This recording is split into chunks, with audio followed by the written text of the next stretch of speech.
ఇటు చేర్యాల నుండి జనగం వెళ్ళే దారి.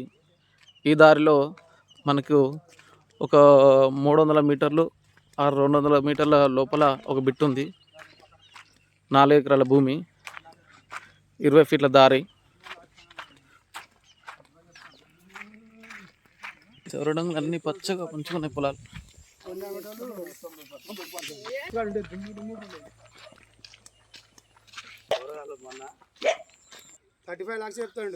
Veldanda village, Armeta mandal, Jangaon district. BT road నుండి అప్రాక్సిమేట్లీ 300 అని చెప్పేసినాను కదా, అక్కడ నుండి ఇక్కడ లోపల రావాలి. సైట్ వచ్చేసి ఇది నార్త్ ఈస్ట్ కార్నర్ పెరిగింది సైట్. ఇది రెడ్ సాయిలే. బిట్ అయితే బాగుంది, 4 మూడలు మంచిగా సూపర్ ఉంది భూమి. 35 lakhs అట్లా చెప్తున్నాడంట పర్ ఎకర్. కూర్చుంటే తగ్గే అవకాశాలు ఉన్నాయి. ఇటు కూడా దారి ఉన్నది ఇంకా. అలా కనబడదే వెల్దండ విలేజ్ ఇది సైట్.